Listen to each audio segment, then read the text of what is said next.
Hey, this is Mr. Sato. Let's learn about figurative language. Figurative language is just saying one thing and meaning something different from what you appear to be saying on the surface. They're figures of speech. When you say it cost me an arm and a leg, you're using figurative language. I would hope. You should know how to recognize it when you're reading and how to use it when you're writing. Actually, you probably already use figurative language, but just might not be up on the terminology. So we're going to look at these 8 kinds of figurative language. Also, there's a short quiz at the end if you want to test your knowledge. First, metaphor. This is when you say one thing is another thing. Like if I talk about my elderly dog being an inert lump of coal, this is what he looks like. As you can see, he isn't actually a combustible black rock of carbonized plant matter. I'm just saying he hardly ever moves and sleeps like 23 hours a day. That's a metaphor in the form of a noun. My dog equals a lump of coal. This noun is that noun. That's a metaphor. But a lot of the time, metaphors take the form of verbs, like I was eclipsed by my brother's popularity, or the book sailed across the room, or my mother erupted when she saw my report card. Those statements aren't meant literally because moons and planets eclipse, boats sail, and only volcanoes erupt literally. Hidden in this sentence about tennis star Rafael Nadal, the adjective is a metaphor. Nadal's most characteristic stroke is his searing, spinning, miserable to return forehand drive. Spot the metaphor? Searing isn't something a tennis ball can be, not literally. It is something a red-hot skillet does to a steak. But I guess those forehand drives are powerful and intimidating, painful to handle just like a red-hot skillet. The feelings and associations that come with the red-hot skillet rub off on our image of Nadal's tennis playing. It isn't just fun to listen to, it adds a shade of meaning. That's what figurative language does. Similes are my favorite kind of figurative language, and they're really easy to explain.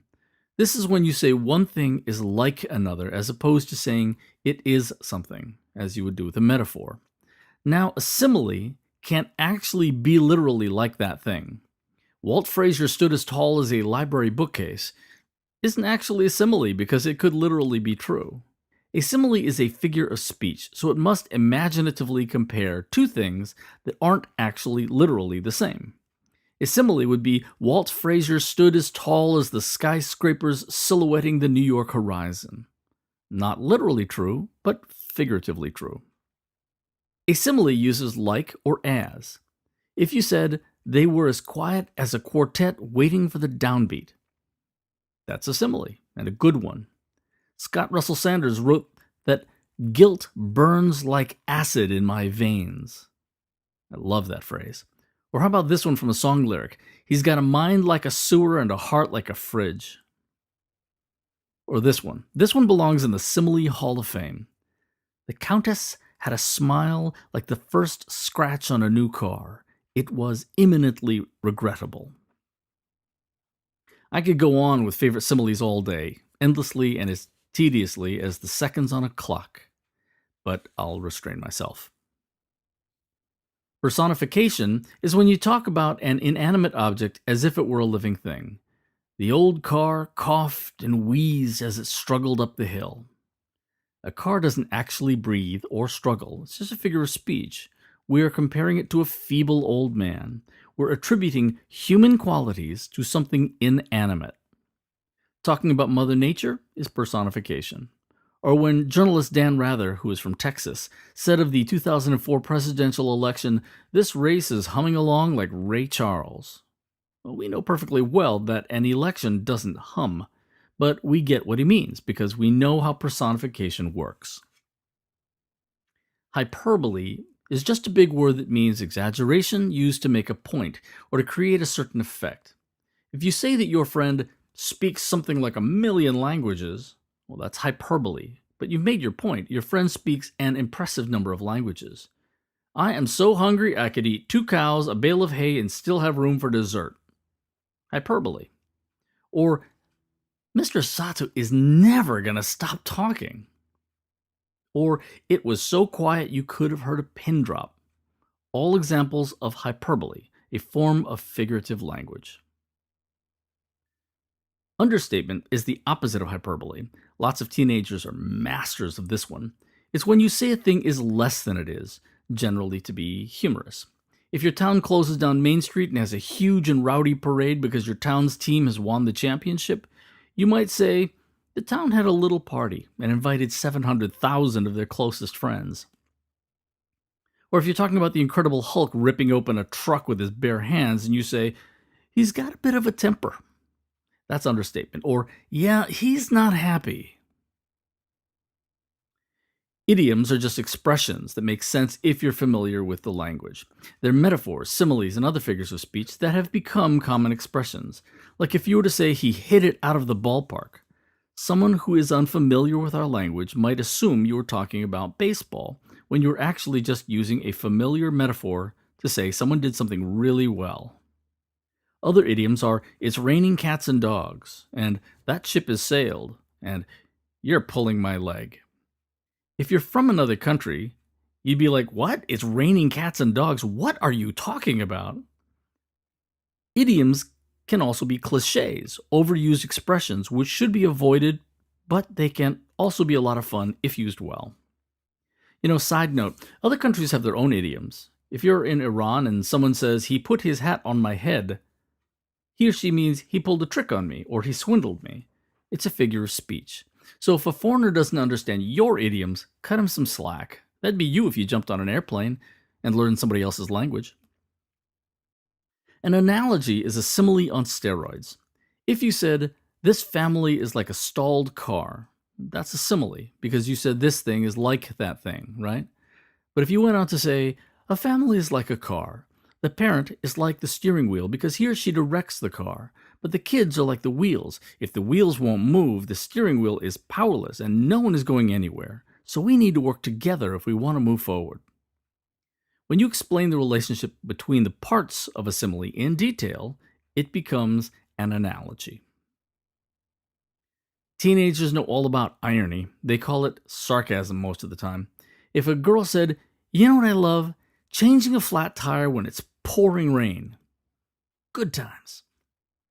That's irony. There are at least 3 kinds of irony, but here we're talking about verbal irony, saying one thing and meaning something very different, usually the opposite. Calling a tall person shorty as a joke, because everyone knows he's tall, is verbal irony.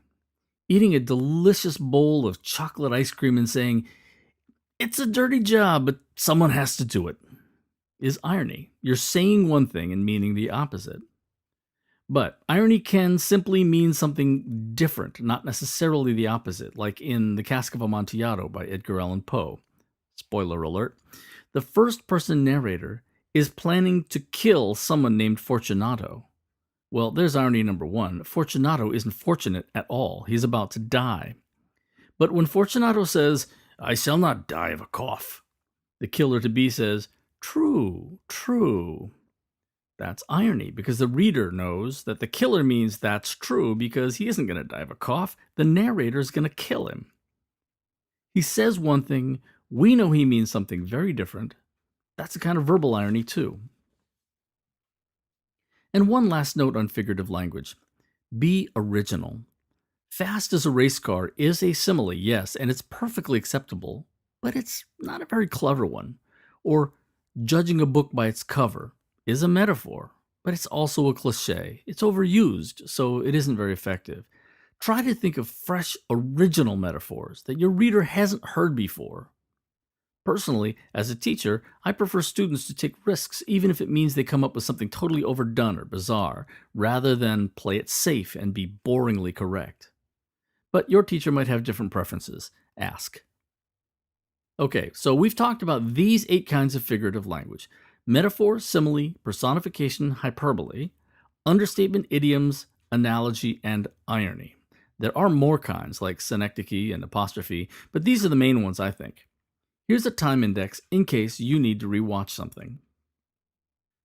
Quiz time. So, what kind of figurative language is being used in these examples? 10 questions. Number 1. You are the dew on the morning grass and the burning wheel of the sun. What kind of figurative language is that? Notice, you are the dew on the morning grass. Okay, no more hints. Number 2, a hot wind was blowing around my head, the strands of my hair lifting and swirling in it like ink spilled in water.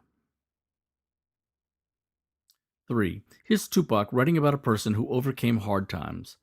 Long live the rose that grew from the concrete when no one else even cared. Number 4, the roof might fly off, the walls might buckle from the pressure of his rage. That's a man talking about his drunk, angry father, by the way, not a person with superpowers. Number 5, Romeo questions his mortally wounded friend. What, art thou hurt? His friend knows he's going to die from this wound, but he says, Aye, a scratch, a scratch. 6, here the poet is talking about a field of flowers. 10,000 saw I at a glance, tossing their heads in sprightly dance. Number 7, if you want my final opinion on the mystery of life and all that, I can give it to you in a nutshell. The universe is like a safe to which there is a combination, but the combination is locked up in the safe. Number 8, I can resist everything except temptation. Number 9, I heard it through the grapevine. Number 10, Russians are returning to the NHS after souring on the KHL.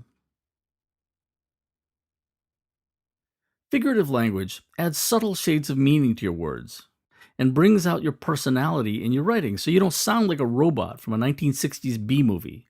Figurative language brings your writing to life. Figurative language jumps off the page, grabs your reader by the lapels, and wakes him up. And here are what I think are the correct answers to the quiz. So that's figurative language. Go have some fun with it.